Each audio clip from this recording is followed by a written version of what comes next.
this rapper and him, they all in the room together. Yeah, I go to Daddy House studio and I'm fucking with Diddy and Q-Tip, and they was in there doing something. The legendary king of hip-hop has found himself at the center of some jaw-dropping online drama. Wild videos have surfaced involving Diddy, male strippers, and Busta losing his composure in a way that's left fans stunned. The internet is buzzing with shock, asking how Busta, the artist known for keeping it cool and fresh for decades, ended up in this messy situation. Rumor has it the footage has everything to leave you shook, and Busta's fiery response is already making waves. Stick around as we dive into all the spicy details and reveal the full story behind this unexpected chaos. I just want to say, I know a lot of people want to hear these stories and everything like that, because this is stuff that happened back in the day. And then maybe that if they knew there was going to ever be a YouTube, or they knew there was going to ever be social media, a lot of the stuff probably wouldn't have got played out like it did. But things happen, and these are just stories from the past. I would like to use that as, what you call that, just to clear the facts up what's going on. But it all started, we was in Atlanta. And this story starts when I'm with Puff, and he's in exotic bookstores and he's doing shopping, right? He's shopping, getting his stuff and everything like that. So, you know, this is the first time I was ever in an exotic bookstore with Puff. So, you know, I'm giving him his space. He's taking things off the shelves and stuff like that, because they gave him a brown paper bag. When they gave him a brown paper bag, he was just putting stuff in there. So I said, damn, you know, he got to go put it on the counter and, you know, show everybody what he's getting. So as he going, I'm just looking at the places where he picking stuff from. So there's one part he picked up some things from up here on my left side. And then he picked like quite a few of them down. I was like, okay. He put them in the bag. So when I went by there and I looked up there and it said butt plugs. And I was like, hey, yo, I was messing with him. Because people don't understand, you know, we was like friends. He was a part of the same gang. So I'm still going to tease him. I'm still going to mess with him and everything like that. I could do that. It wasn't just no security thing. So I say, yo, what are you getting this for? And it said butt plugs. And he was like, yo, can I do my shopping by myself? I said, yeah, you can do it by yourself, brother. And he started walking and everything like that. When he got I just waited at the counter. When he got to the counter, he didn't even have to show the guy nothing. He just gave the guy a wad of money. I mean, like, he gave the guy a stack something like this. And Puff wasn't the dude that carried no 20s and no 50s and nothing like that. And I mean, like, he just said, boom. And we walked out the store. So we had to leave Atlanta and go to North Carolina for a show. You understand? And it was him, this rapper, Sarah, and this other girl. We all got on a G5 jet, and we flew to G4 jet, and we flew to North Carolina. Let me tell you about this wild video that's got the internet in a frenzy. Picture Busta Rhymes living his best life, calm and happy, when suddenly, boom, a video drops and everything changes in a heartbeat. Here's the tea. Diddy, male strippers, and Busta looking like he'd rather vanish into thin air. The tension is palpable. You could practically see the sweat pouring down his face. Word on the streets is Busta tried to make a quick exit the moment he realized what was happening. But the internet? Oh, they caught everything. Every awkward move, every uncomfortable glance. It was like CSI, hip-hop, with fans dissecting his every expression. His face screamed. Later on I think that afternoon, same day, this rapper and him, they all in the room together. You know, it's Sarah, the girl, Puff, and this dude, this rapper. So I'm here at the door and stuff like that, like, yeah. So then next thing you know, somebody rang the doorbell. We had the presidential suite where we was at. So I opened the door and the dude said, yo, I'm here for my cousin. I said, who your cousin? And he said, Ja Rule. I said, well, he busy right now. He said, he busy doing what? I said, he with Puff, they're in the room, they busy, they don't want to be bothered. He said, well, I'm going in there. I said, bruh, you ain't going in there because he told me they don't want nobody to be bothering them. He was like, yo, I don't care, man, I'm going in there. That bull like that. I said, yo, bruh, Jesus Christ had to come down here and take the air out of my body before you get in that room right there. Watch. He tried to bum rush me. I grabbed it and threw him against the piano. When I threw him into the piano, Puff and Ja Rule runs out the room. Puff got his towel, Ja grabbing his towel, but they butt the naked. And so then Ja was like, yo, what's going on? Yo, G, that's my cousin. He know me well. And Puff was like, yo, G, what happened? I said, he tried to get in the room. I told him he couldn't get in the room. And he was like, Puff looked at Ja. He said, yo, Ja said, you ain't want to go in that room because there's a lot of freaking going on. So I was like, oh, he said there was a lot of freaking going on. So that was basically that story, man. You know what I'm saying? They went back in the room. Dude felt a certain kind of way and he left out. So I seen them at the concert the next day and they tried to, form up against me. But my man Frank was like, I told my man Frank, I was like, yo, Frank, put yourself in that position. Somebody trying to get in the room and Ja told you don't let nobody get in the room. What would you do? Now y'all can do whatever y'all want to do, man. But I ain't taking no losses. He said, yo, you good, and that was it. Bruh, when Ja said, you don't want to come up in there, a lot of freaky stuff is going on. You got to use your mind. What they was doing with those butt plugs. Right. This video spread across the internet faster than you can say, past the Courvoisier. Busta's name was caught in a whirlwind of memes, jokes, and chaos. It was wildfire-level viral, with people dragging Busta through the mud like he was the main ACT.by the end of the night. His name was trending, for all the wrong reasons. Memes popped up everywhere, old tweets were unearthed, and it felt like watching a train wreck you couldn't look away from. But here's the thing about the internet. It never sleeps, and it sure doesn't forget. Speculation about Busta's future started swirling, with fans questioning how this would impact his image and legacy. And just when you thought it couldn't get messier, Busta himself entered the chat. Oh, he wasn't about to let this blow over quietly. Let's just say his response shook things up even more. Stay tuned, because this saga is far from over. No, bro, like when it comes to certain things like this, it's a lot of people that who hold weight. They want me to tell stories that they experience with them. I ain't doing that though. I may have some of them come on the podcast or something. Now I am gonna have the guy who got the case against Dwight Howard. He gonna come on the podcast and talk. That's gonna be interesting. Because he hit me up thanking me. He's like, man, he felt more courageous. You feel me? He felt like he not alone no more. Because, he speak about dude like he a monster. You know what I'm saying? He showed me like the threats he was receiving and things like that from him.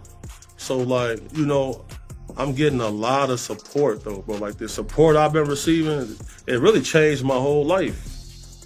Cause like working this job, bro, like it eat away at your soul, bro. Like, you know what I'm saying? Because you can't really date like that. You feel me? And then you gotta keep so much a secret. You know what I'm saying? And like normal ladies feel insecure because you always around these models, these ladies who got all this surgery. They feel insecure about that. And it's like, most ladies barely met a man they can really trust.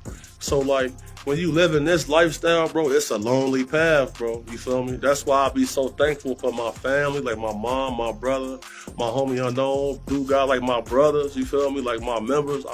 You need that because like, bro, so many people were shocked at some of the things I was saying, but it's a lot of people who quietly in my inbox thanking me for speaking out about certain things. So you feel me? Like a lot of abuse victims are reaching out to me. You feel me? Buying shirts, bro, just sending me like I'll get like a $5, like a random $5 Apple Pay thank you for speaking out and all this type of stuff. I'm like, damn. Okay. You know, a lot of people like especially like a lot of sexual abuse survivors, man, they coming to me every day thanking me for speaking out about certain things, for protecting women and kids and stuff like that. You really like, this just my crusade I always been on, bro. You feel me? So like, I'm not really concerned about no detractors or what they have to say, because if you got a problem, come get up with me. Period. If not, shut up or get up with me. Period. Just when you thought things couldn't get crazier, Busta Rhymes stormed into the drama. Not with an apology, but like he was ready to burn it all down. Instead of damage control, Busta went straight to social media and let loose in the most chaotic way imaginable. No smoothing things over. No, it was a misunderstanding. Just pure, unfiltered fire that he called out names, threw shade like it was his full-time job, and threatened to expose people left and right. Fans were stunned, haters were entertained, and everyone else? They couldn't look away from the train wreck. Rumors even started swirling that Busta might have had a drink or two before. Just testified before a federal grand jury. He says he was in possession of a trove of digital evidence from Diddy's freak-offs and parties. His name is Courtney Burgess, and he says a friend gave him 11 flash drives that belonged to the late Kim Porter. And if you follow this story, you'll know that Kim Porter is Diddy's ex-girlfriend and the mother of 4 of his kids. On those drives, the witness says 8 videos featured 8 celebrities at Diddy freak-offs or parties, and that 6 were males, 2 were females. The drive also included a manuscript of an alleged Kim Porter memoir, a memoir that her 4 kids insist is fake. Courtney Burgess told his story on a podcast before he told the grand jury today, and after he told the grand jury, and I mean immediately after, he booked it over to my set, and he and his attorney talked to me. I should tell you that he was very limited in how much detail he could go into about his testimony. And because the 8 people in the videos, the 8 celebrities in the videos were allegedly victims of sex crimes, we know who they are, but we will not be naming them, famous or not. Here now is my conversation with Courtney Burgess and Ariel. He said, like a friend gave him this. And literally he's saying, I see we can see who these celebrities are. So in my mind, I'm just saying to myself, like,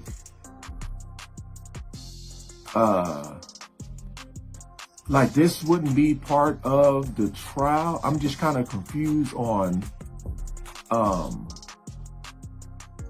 this wouldn't be part of the trial. The time Busta Rhymes finally stepped back to assess the damage, it was already too late. What started as a scandal had exploded into a full-blown crisis, thanks to his fiery social media meltdown. Instead of cooling things down, he made everything 10 times worse. And the internet wasn't about to let him live it down.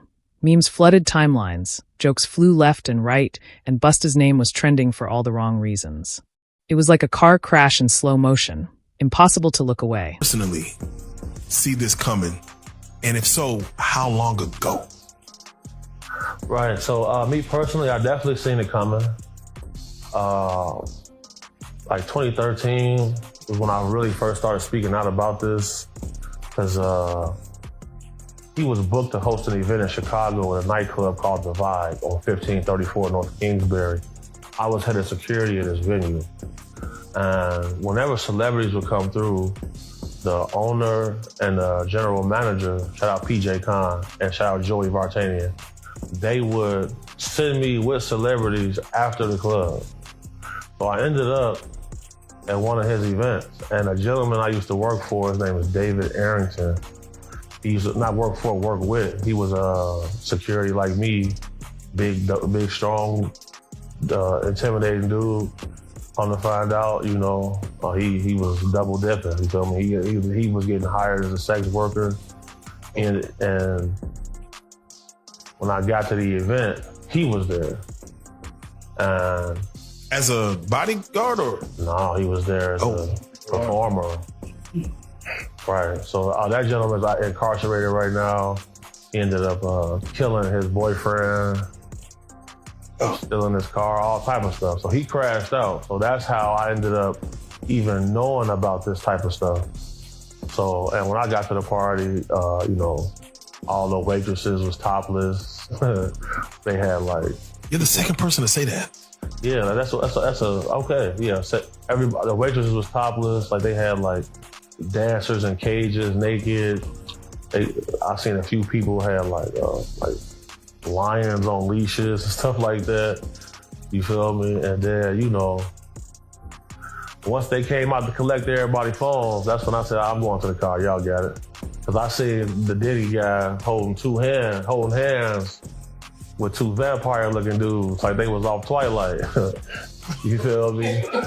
So if you ever at a celebrity party, you see street dudes kicking in, the females, when you see the vampires come in, somebody case getting touched. You better be on point, bro.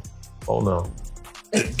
Do you feel like you have the spirit of discernment to like know when you see a man or a woman that know they on some like you said, the guy you was working with was a whole sex worker, and I don't, you know. I was suspicious of him. Okay, for sure.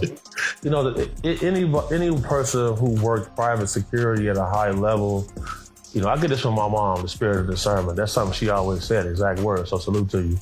And, you know, Busta Rhymes' once squeaky clean image is crumbling faster than a stale cookie in hot milk, and the internet is eating it up. Remember how he was all about that family-friendly vibe? Well, that picture's gone, and fans are feeling the betrayal. Social media detectives are out in full force, digging up old interviews and unearthing anything that might tarnish his reputation. And guess what? They're finding plenty. The backlash is exploding like fireworks, but this time it's not a celebration. Longtime fans are flooding the comments with disappointment, saying, this job at a high level, you can look into somebody's eyes and tell if they're a killer. You can look in their eyes and tell if they're a get money person. You can look in their eyes and tell if, you know, they get a little extra wild. You feel me? Oh, bro. Would you say this is one of the most uncomfortable situations you've been in, or? No. Okay. Because I mean, like, if you know, you know. Like, you know, like, the celebrity world is mostly losers. You feel me? They just got money. Like, you know, they not player. Like, they're not kind to people. They don't want to talk to females. And most of them are, like I said, celebrity world is Zesselmania, man. Period. You got to trademark them. It's Zesselmania. You know, I done been in real life and death situations. Like I done, yeah. I've heard a lot of rumors of saying, people say that Diddy's a gangster. Is Diddy a gangster being around him? He's not a pushover. He a tough cake toucher, bro. I tell you that much, bro. Like, tough cake toucher. for sure, bro. Like, you had said you had seen a scene where he came up to a young dude and choked him and said, you either want to get with God or grab the man by his throat. Yeah. He was like, you want to walk with God or you want to be a roach, nigga? That's some gay shit to say. And I'm looking like, that's damn. some shit. So I'm like, damn, why you do? I'm like, you gonna let him grab you like that? Because bro, he real touchy-feely, so that's how he discern if he gonna try to.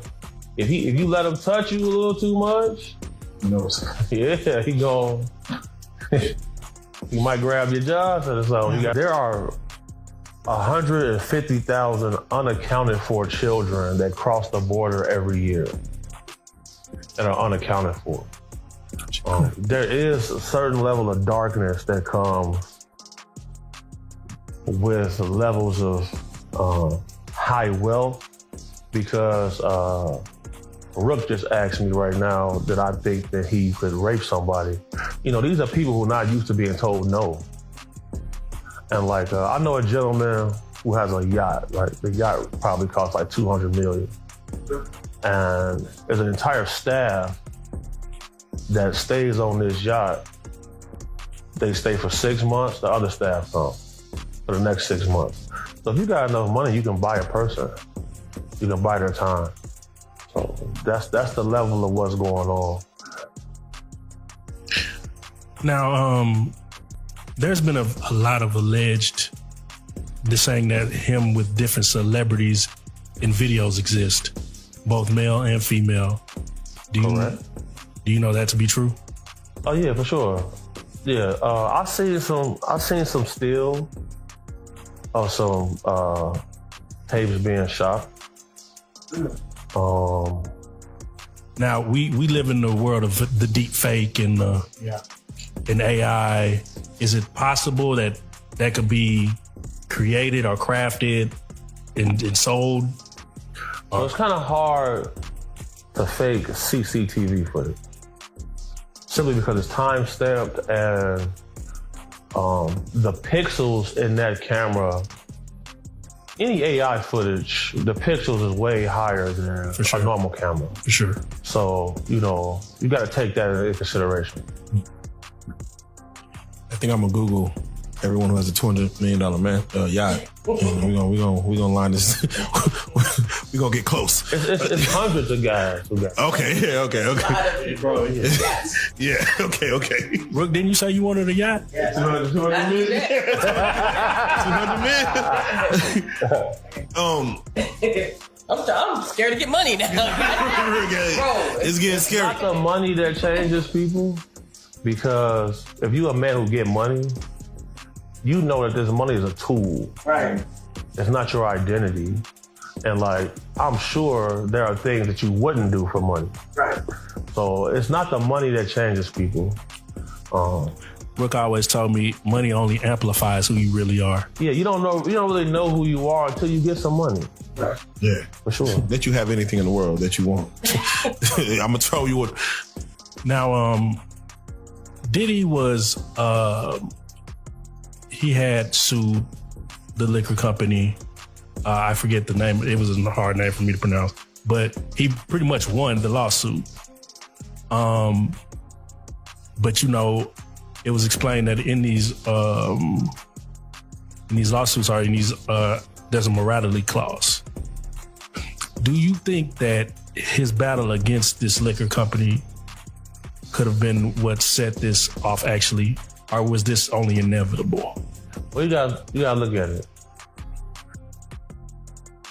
We all thought he owned Ciroc. For sure. He felt like eventually he would be able to get some ownership stake. He didn't. And these issues really started for him once he went after them. Because shortly thereafter, he sold Revolt TV. And anybody who follows him, Revolt TV was his baby. He worked hard on that. Facts. So once that was sold, I knew the end was near at that point. Because, just like Gucci Mane, when he went to jail, he passed his artist contracts off to people who can hold them and fulfill the details while he was gone. That's what they do. They pass it off to people who can put it in a shell corporation. Because you can have a corporation that have an anonymous owner. So once I seen Revolt get sold, I knew the end. I knew there was going to be a tumultuous path.